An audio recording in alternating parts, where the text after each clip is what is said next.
शनिवार व्रत कथा। पौराणिक मान्यता के अनुसार प्राचीन समय में एक बार की बात है। सभी नवग्रह जो कि सूर्य, चंद्र, मंगल, बुध, बृहस्पति, शुक्र, शनि, राहु और केतु हैं, उनमें इस बात को लेकर विवाद छिड़ गया कि हम सभी में सबसे बड़ा कौन है। सभी लड़ने लगे।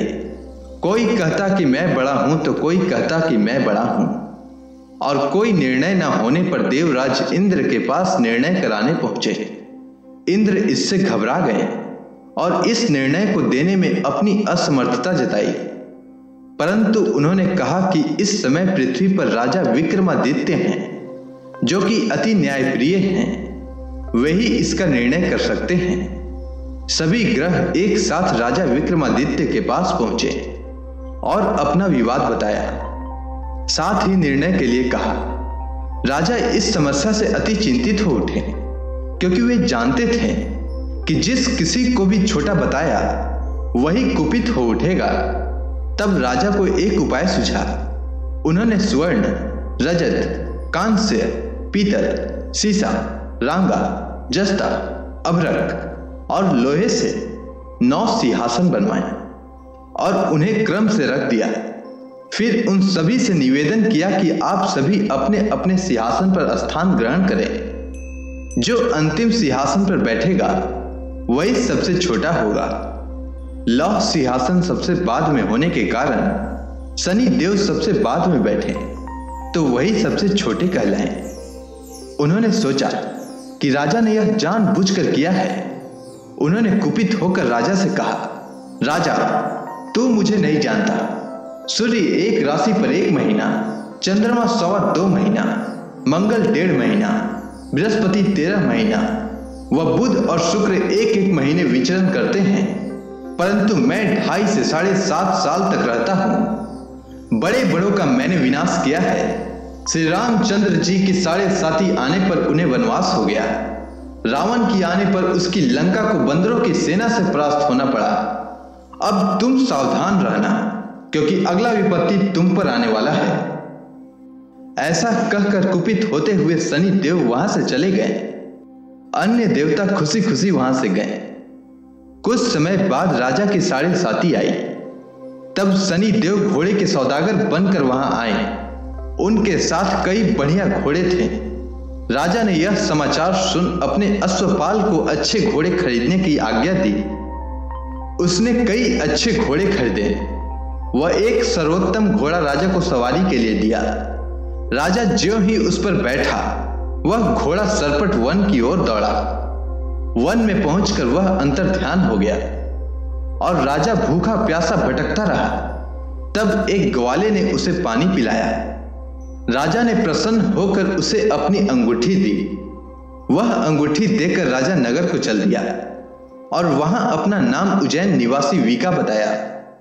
वहां एक सेठ की दुकान पर राजा ने जल इत्यादि पिया और कुछ विश्राम भी किया। भाग्यवश उस समय सेठ की बड़ी बिक्री हुई। सेठ उसे खाना इत्यादि कराने खुश होकर अपने साथ घर ले गया। वहां उसने एक खूंटी पर देखा कि एक हार टंगा है, जिसे खूंटी निगल रही है। थोड़ी ही देर में पूरा हार गायब हो गया। जब सेठ वापस आया तो उसने देखा कि हार गायब है। उसने समझा कि वीका ने उसे चुराया है। उसने वीका को कोतवाल के पास पकड़वा दिया। फिर राजा ने उसे चोर समझकर हाथ पैर कटवा दिए। वह चौरंगिया बन गया और नगर के बाहर फिकवा दिया गया। वहां से एक तेली निकल रहा था, जिसे दया आई और उसने वीका को अपनी गाड़ी में बैठा लिया। वह अपनी जीभ से बैलों को हाँकने लगा। उस समय तक राजा की शनि दशा समाप्त हो गई। वर्षा काल आने पर वह मल्हार गाने लगा। तब वह जिस नगर में था वहां की राजकुमारी मन भावनी को वह मल्हार इतना भाया कि उसने मन ही मन प्रण कर लिया कि उस राग गाने वाले से ही विवाह करेगी। उसने दासी को उस मल्हार गाने वाले को ढूंढने के लिए भेजा। दासी ने बताया कि वह चौरंगिया है, परंतु राजकुमारी नहीं मानी। अगले ही दिन से वह इस बात को लेकर अनशन पर बैठ गई कि विवाह करेगी तो उसी से। उसे बहुत समझाने पर भी जब वह ना मानी तो राजा ने उस वीका को बुलावा भेजा और विवाह की तैयारी करने को कहा। फिर उसका विवाह राजकुमारी से हो गया।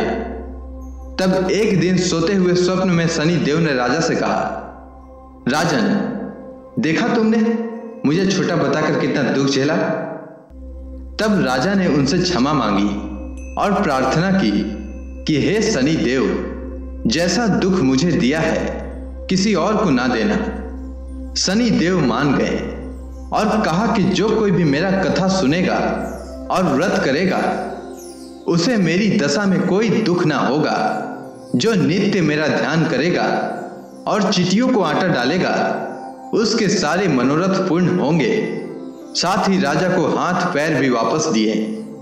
प्रातः आंख खुलने पर राजकुमारी ने देखा तो वह आश्चर्यचकित रह गई। वीका ने उसे बताया कि वह उज्जैन का राजा विक्रमादित्य है। सभी अत्यंत प्रसन्न हुए। सेठ ने जब सुना तो वह क्षमा मांगने लगा। राजा ने कहा कि वह तो शनि देव का कोप था, इसमें किसी का कोई दोष नहीं। सेठ ने फिर भी निवेदन किया कि मुझे शांति तभी मिलेगी जब आप मेरे घर चलकर भोजन करेंगे। सेठ ने अपने घर नाना प्रकार के व्यंजनों से राजा का सत्कार किया। साथ ही सभी ने देखा कि जो खुटी हार निकल गई थी वही अब उसे उगल रही थी। सेठ ने अनेक मोहरे देकर राजा का धन्यवाद किया और अपनी कन्या श्री कौरी से पानी ग्रहण का निवेदन किया। राजा ने सहर्ष स्वीकार किया। कुछ समय पश्चात राजा अपने दोनों रानियों मन भावनी और श्री कौरी सहित उज्जैन नगरी को चल दिए। वहां पुरवासियों ने सीमा पर ही उनका स्वागत किया। सारे नगर में दीप जलाए गए और खुशियां मनाई गई। राजा ने घोषणा की कि मैंने शनि देव को सबसे छोटा बताया था, जबकि असल में वही सर्वोपरि हैं। तब से सारे राज्य में शनि देव की पूजा और कथा नियमित होने लगी। सारी प्रजा ने बहुत समय खुशी और आनंद के साथ बिताया।